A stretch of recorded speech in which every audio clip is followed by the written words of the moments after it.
Selamat pagi semuanya. Mari kita memuji Tuhan.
Kita berdoa.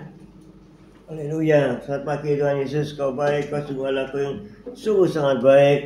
Pagi hari ini Kau sudah menyertai kami dalam siaran Gembala, siaran renungan pagi hari ini ya Tuhan Yesus. Sebentar lagi Kau baca firman-Mu, renungkan firman-Mu, Kau buka hati pikiran kami agar kami dapat menerima firman-Mu. Berikan roh pengertian bagi kami agar kami mengerti akan firman-Mu, dan berikan iman yang kuat bagi kami agar kami dapat melakukan firman-Mu dalam kehidupan kami ya Tuhan Yesus. Kami serahkan kehidupan kami sepanjang hari ini bersama semua rekan-rekan peserta daripada renungan pagi hari ini ke dalam tangan-Mu, di dalam kuat kuasa-Mu, di dalam perlindungan-Mu, di dalam penyertaan-Mu, di dalam kasih-Mu, juga di dalam berkat-Mu ya Tuhan Yesus. Dan Kau tetap berikan kesehatan, kekuatan bagi tubuh kami agar kami dapat melayani Kau lebih lagi. Dalam nama Yesus kami sudah berdoa dan mengucap syukur. Amin, amin, amin. Amin, amin, amin. Ya. Shalom, selamat pagi Bu Foni, Pak Paulus. Selamat pagi Pak Martin, Bu Febi. Selamat pagi Bu Viken, Pak Henry. Selamat pagi Pak Bambang, Bu Devina, Juan, Jolin, Benny. Selamat pagi Bu Rima, Pak Anton. Selamat pagi Bu Reni, Pak Fran, selamat pagi. Semua yang sudah bergabung, selamat pagi. Bu Rita Herawati, selamat pagi. Mari kita baca Lukas 18 dari ayat 9 sampai 17. Perumpamaan tentang orang Farisi dengan pemungut cukai. Dan kepada beberapa orang yang menganggap dirinya benar dan memandang rendah semua orang lain, Yesus mengatakan perumpamaan ini. Ada dua orang pergi ke bait Allah untuk berdoa. Yang seorang adalah Farisi dan yang lain pemungut cukai. Orang Farisi itu berdiri dan berdoa dalam hatinya begini. Ya Allah, aku mengucap syukur kepadamu, karena aku tidak sama seperti semua orang lain. Bukan perampok, bukan orang lalim, bukan pezina, dan bukan juga seperti pemungut cukai ini. Aku berpuasa 2 kali seminggu. Aku memberikan 1/10 dari segala penghasilanku. Tetapi pemungut cukai itu berdiri jauh-jauh. Bahkan ia tidak berani menengadah ke langit.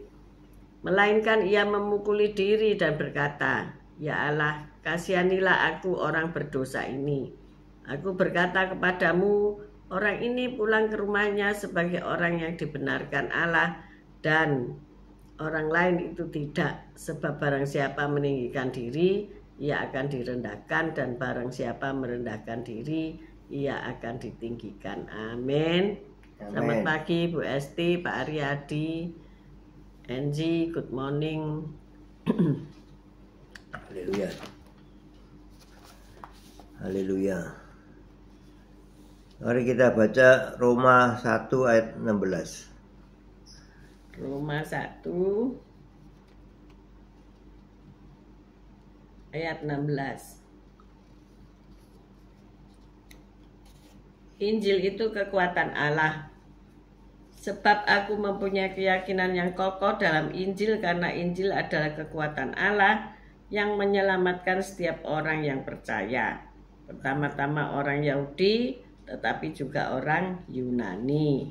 Amin. Ya. Aku mempunyai keyakinan yang kokoh dalam Injil, karena Injil adalah kekuatan Allah yang menyelamatkan setiap orang yang percaya. Ya. Sini ada sebuah cerita, yaitu yang diberi judul yaitu tergerak untuk bercerita. Kamu tahu Yesus mengasihimu? Ya, kita tentu tahu ya, Yesus mengasihi kita. Dia benar-benar mengasihimu. Itulah kata-kata terakhir John Daniel hanya beberapa detik setelah memberikan uang kepada seorang tunawisma. Ia mengucapkan kata-kata perpisahan itu. Ia tertabrak mobil dan tewas seketika. Ya. Lembar warta dari kebaktian untuk mengenang hidup John mencantumkan kisah ini. Ia ingin mencoba untuk menjangkau lebih banyak orang. Jadi pada suatu minggu sore, saat ia berusaha menolong seorang pria, Allah memberinya jalan untuk menjangkau dunia. Semua saluran TV lokal menyiarkan berita tentang dirinya, dan berita itu disaksikan oleh teman-teman, keluarga, dan banyak orang di seluruh negeri. Meski John Daniel bukan seorang pengkhotbah, ia tergerak untuk bercerita tentang Yesus kepada orang lain. Ya, ini tadi si Pak John ini ya, dia suka menceritakan Yesus kepada orang lain. Ya, ini suatu dari penginjilannya ya. Begitu pula Paulus dalam Kisah Para Rasul 20, sang rasul menyatakan kerinduannya untuk kobar-kobar bagi Injil dalam kata-kata perpisahannya kepada para pemimpin gereja di Efesus. Saya hanya ingin tetap berjuang dengan sukacita sampai garis akhir dan menyelesaikan tugas yang sudah Tuhan Yesus percayakan kepada saya, yaitu memberitakan kabar baik tentang keselamatan karena kebaikan hati Allah. Coba baca Roma 1 ayat 24. Roma 1 ayat 24. Karena itu Allah menyerahkan mereka kepada keinginan hati mereka akan kecemaran, sehingga mereka saling mencemarkan tubuh mereka.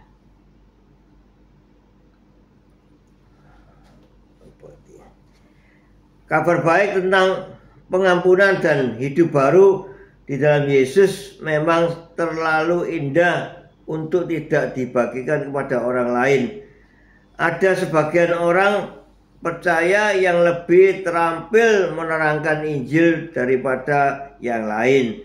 Namun dengan pertolongan Roh Kudus, semua orang yang telah mengalami kekuatan Injil yang mengubahkan hidup dapat menceritakan kisah mereka tentang kasih Allah kepada sesamanya.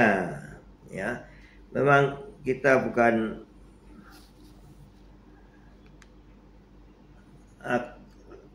seperti ya, pengkhotbah yang piawai memberitakan Injil ya, tapi dari kita pengalaman kehidupan kita ya, di mana Tuhan pernah menolong kita bisa menceritakan, mensaksikan kesaksian itu kepada orang lain sehingga mereka menjadi percaya pada Kristus, mengikut Dia dan diselamatkan dalam nama Yesus. Ya. Jadi di sini kisah ini menganjurkan kita supaya kita tetap menginjilnya dalam keadaan apapun, dan kita jangan karena menganggap diri kita siapa sih aku ini, kok aku gimana ada kemampuan aku untuk menginjil ya. Tapi dari pengalaman kehidupan kita bersama Kristus, kita bisa menginjil, kita bisa memberitakan Injil ini kepada siapapun untuk memenangkan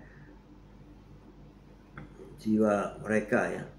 Pada Pak John tadi itu terakhir dia menginjili seseorang, setelah itu dia jalan dan tertabrak mobil dan dia meninggal. Dan beritanya itu tersiar sampai kemana-mana karena dia menginjil tadi itu. Ya itulah, karena itu kita harus ya terus, kalau kita diperintahkan Tuhan untuk menginjil, tidak dipakai Tuhan untuk menginjil, memberitakan firman-Nya kepada orang-orang sekitar kita ya, lakukanlah ya, jangan ragu, jangan katakan nanti saja, besok saja, nanti sekarang, saat ini juga, hari ini juga. Kalau engkau diutus Tuhan untuk memberitakan Injil ya lakukanlah ya, nanti engkau akan memperoleh upah yang luar biasa daripada Tuhan Yesus. Ada satu ayat nih, Kisah Para Rasul 20 ayat 24. Sebagai koreksi tadi Roma tadi ya, keliru itu. Kisah Para Rasul 20 ayat 24. Tetapi aku tidak menghiraukan nyawaku sedikit pun, asal saja aku dapat mencapai garis akhir dan menyelesaikan pelayanan yang ditugaskan oleh Tuhan Yesus kepadaku untuk memberikan kesaksian tentang Injil kasih karunia Allah. Amin. Amin. Luar biasa itu, ini ya kisah dari John itu ya. Tetapi aku tidak menghiraukan nyawaku sedikit pun, asal saja aku dapat mencapai garis akhir dan menyelesaikan pelayanan yang ditugaskan oleh Tuhan Yesus kepadaku untuk memberikan kesaksian tentang Injil kasih karunia Allah ya. aku tidak menghiraukan sedikit pun nyawaku. Luar biasa ya. Gitu. Jadi di sini ada pertanyaan, yaitu siapakah seseorang yang Anda kenal yang perlu mendengar tentang kisah dan pengampunan Allah di dalam dan melalui Kristus? Dan apa yang menghalangi Anda untuk menceritakan karyanya dalam hidup Anda kepada mereka? Ya. Di dalam pelayanan kita tentu kadang-kadang mendapatkan halangan-halangan ya untuk kita melayani. Di dalam pelayanan ada halangan-halangan itu, tapi kita di dalam Kristus kita akan melewati semua halangan itu dan kita tetap melayani Tuhan, kita tetap memberitakan Injil ya, walaupun dalam keadaan apapun ya. Dan dikatakan bahwa di Kisah Para Rasul 24 tadi bahwa tetapi aku tidak menghiraukan nyawaku sedikit pun. Di dalam pelayanan itu ya, itu semangat yang luar biasa ya. Ya Bapa, ampunilah aku karena sering ragu-ragu untuk menceritakan tentang hidup baru yang kau alami melalui Yesus pada orang lain. Mampukanlah aku agar berani memberitakan kasih-Mu ya. Tuhan pasti memampukan kita kalau kita mau melakukan semua panggilan Kristus untuk kita dapat melayani Dia. Tuhan pasti mampukan kita. Tuhan pasti singkirkan semua penghalang-penghalang kita di dalam kita melayani Kristus di dalam pemberitaan Injilnya. Amin. Pagi Pak Robert Hersya. Kemarin saya bertemu dengan seseorang gadis ya, belum berkeluarga. Kira-kira udah beberapa tahun kami tidak bertemu. Kemudian dia datang ke gereja, kami sempat bincang-bincang. Ternyata dia itu kesiangan bangun sehingga bolos kerja ya. Kerjanya itu ada kerja pagi, ada kerja sore. Jadi dia putuskan untuk kerja yang sore hari saja gitu ya. Terus saya bertanya padanya,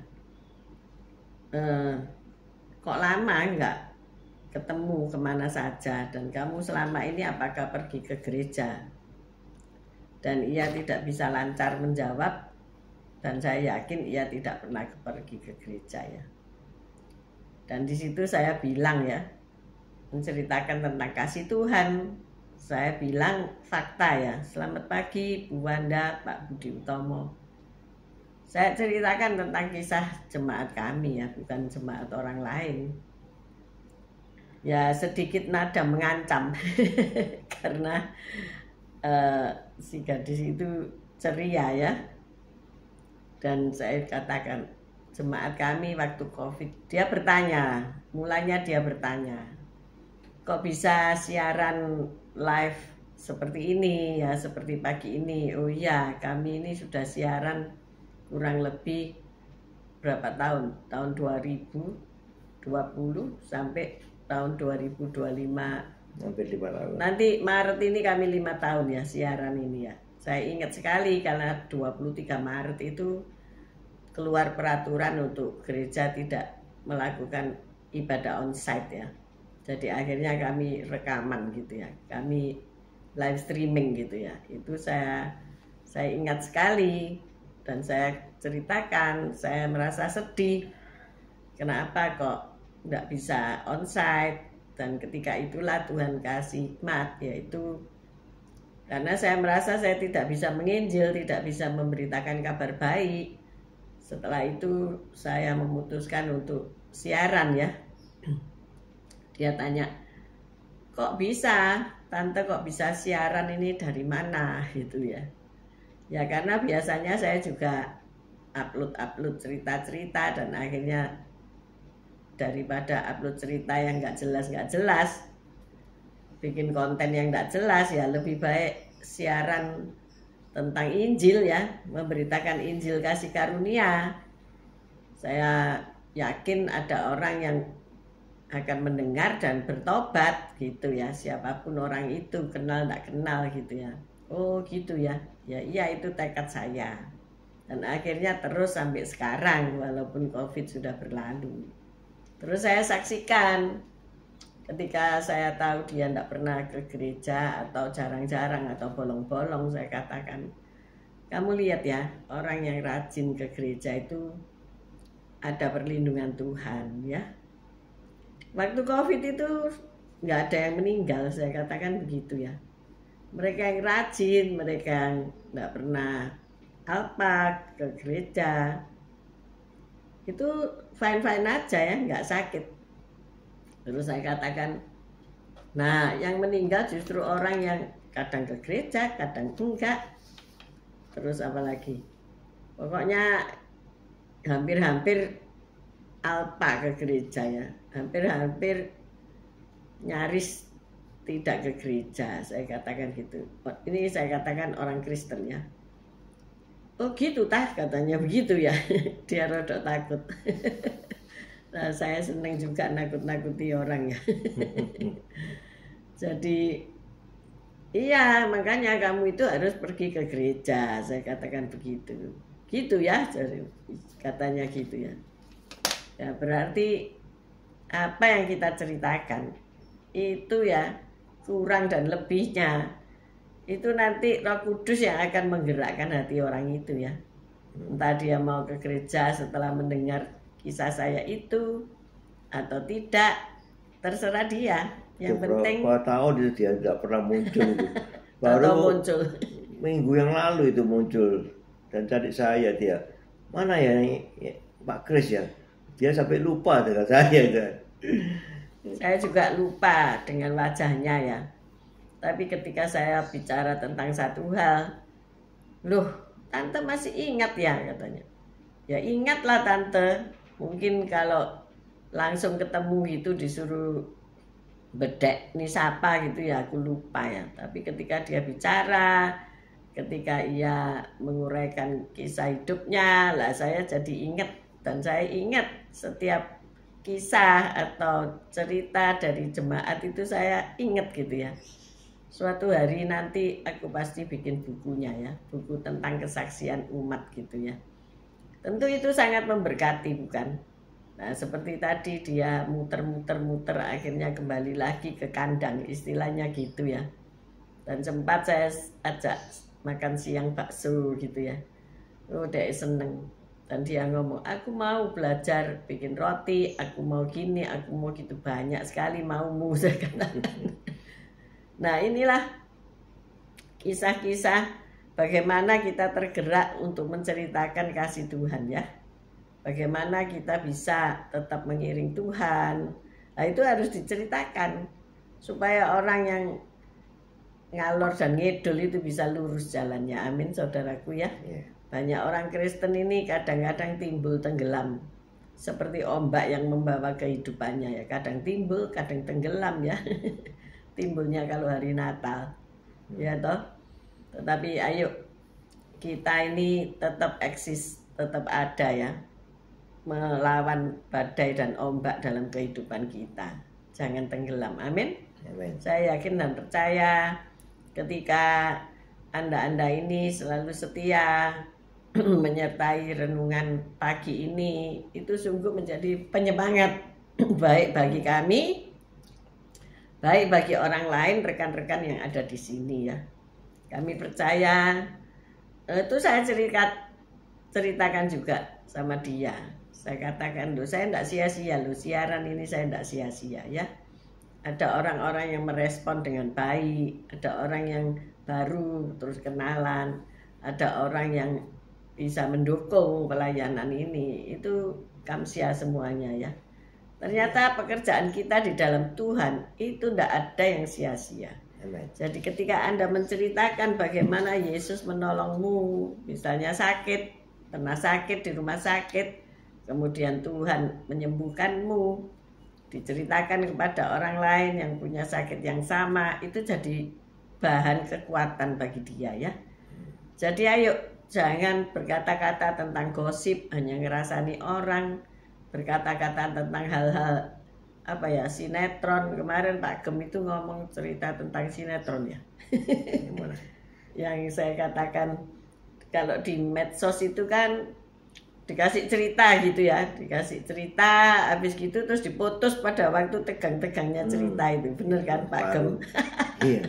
Pak Gem ngomel-ngomel, ini apa film kok cuma separuh, habis gitu diputus waktu tegang-tegangnya. Saya katakan iya, nanti kamu klik install, nanti kamu suruh bayar. Saya katakan begitu.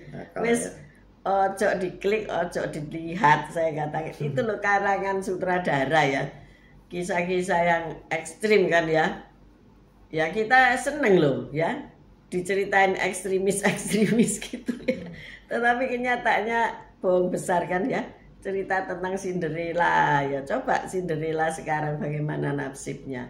Nol besar kan. Akhirnya kita merasa ini useless ini. Ini cuma apa ya, impian-impian kita nggak tercapai. Kalau tercapai sih puji Tuhan ya. Ya itu kita sekarang ganti dengan cerita tentang Yesus saja ya. Nanti ada orang-orang yang tertarik dengan kisah kita. Nah dia kita ingin lanjutan dari kisah itu. Nah ayo klik gitu ya. Terus ikuti kita sehingga mengetahui kisah selanjutnya sampai endingnya bagaimana begitu loh ya. Tapi tidak berbayar ya, nggak usah diklik ya, karena langsung kisahnya itu happy ending pasti ya. Pasti. Ya siaran ini. Iya. Gitu. Nggak usah berbayar ya. Jadi kalau saudara ikuti terus pasti happy ending ya. Pasti. Engkau yang sakit disembuhkan ya. Iya. Kenyataannya orang yang HIV AIDS saja sembuh saudaraku ya. Orang yang sakitnya wis nggak bisa disembuhkan, nggak ada obatnya, sembuh saudara, bahkan bisa bekerja ya. Karena apa? Firman, bukan karena saya ya. Saya hanya pemberita Injil. Saya menabur. Tetapi Injil itulah yang penuh kuasa. Luar biasa kan? Tadi kita sudah baca ya. Injil itu yang kita bicarakan itu. Injil itu yang kita siarkan. Injil itu yang kita taburkan. Itu yang penuh kuasa ya. Siapa saja yang menaburkan, entah itu saya, Pak Gem, Anda semuanya. Nah hari ini terutama bagi yang mau menerima Injil itu, ya pasti terjadi mujizat di dalam dirinya. Amin, amin. Haleluya. Jadi orang bertobat itu karena firman ya. Karena firman ada yang memberitakan. Kalau tidak ada yang memberitakan, ya udah diem semua kan, tidak ada yang bertobat ya. Jadi hari ini kamu pasang target, oh aku mau menginjili orang ini gitu ya. Jangan dengan paksa, tapi dengan menceritakan kisahmu, bersaksi ya. Akhirnya berteman kan. Nah, ketika kita berteman, makan bakso sama-sama, kisah-kisahmu bagaimana, dan dia minta pertolongan di bidang apa, mungkin sakit, mungkin ekonomi, ya ayolah kita doakan, kita bantu, dan kita tabur Injil itu. Jangan lupa ya, tabur Injil itu penting. Amin. Ayo kita berdoa. Haleluya. Bapa, kami mengucap syukur ketika kami Engkau berikan tugas untuk diselesaikan. Sebetulnya tugas ini mudah, tetapi banyak orang merasa sulit dan merasa beban berat. Tetapi tugas ini sangat mudah, yaitu menceritakan tentang pertolongan Tuhan dalam hidupmu, tentang Tuhan Yesus yang sudah menyelamatkanmu. Mungkin kami berkata, aku tidak bisa bicara apa yang aku ceritakan. Tetapi dalam perbincangan, pertemuan dengan seseorang terjadi komunikasi, maka akan keluar berita sukacita bahwa Tuhan sanggup menolong. Ketika mereka sambatan atau mengeluh tentang ekonomi, Engkau berkata Tuhan Yesus itu sanggup menolong karena dialah penguasa dunia usaha. Nah ya, terima kasih ya Tuhan, Engkau selalu memberi kami hikmat marifat ketika kami bertemu orang-orang asing, ketika kami bertemu dengan orang-orang yang harus diselamatkan. Terima kasih Bapak, pada pagi hari ini biarlah berita sukacita ini sampai ke ujung bumi, sehingga semua yang mendengar memperoleh keselamatan di dalam nama Tuhan Yesus. Amin. Mari kita angkat kedua belah tangan kita untuk menerima berkat Tuhan. Tuhan memberkati engkau, Tuhan melindungi engkau. Tuhan menyinari engkau dengan wajahnya dan memberikan engkau kasih karunia. Tuhan menghadapkan wajahnya kepadamu dan memberikan engkau damai sejahtera. Terimalah berkat dari Allah Bapa, Putra, dan Roh Kudus, berkat kasih, sukacita, damai sejahtera, mulai pagi hari ini sampai Maranatha Tuhan Yesus datang untuk kedua kalinya, bahkan sampai selama-lamanya. Mari yang sudah menerima berkat Tuhan katakan bersama, amin, amin, amin. Haleluya. Selamat pagi Bu Titik Sulistiani, selamat pagi semua yang sudah bergabung. Juga nanti siang, nanti malam. God bless you all. Thank you. Haleluya. Sampai ketemu besok. Selamat pagi Pak Artono, Silvi, dan Valerie. Pak Bang. See you tomorrow guys. Haleluya, haleluya.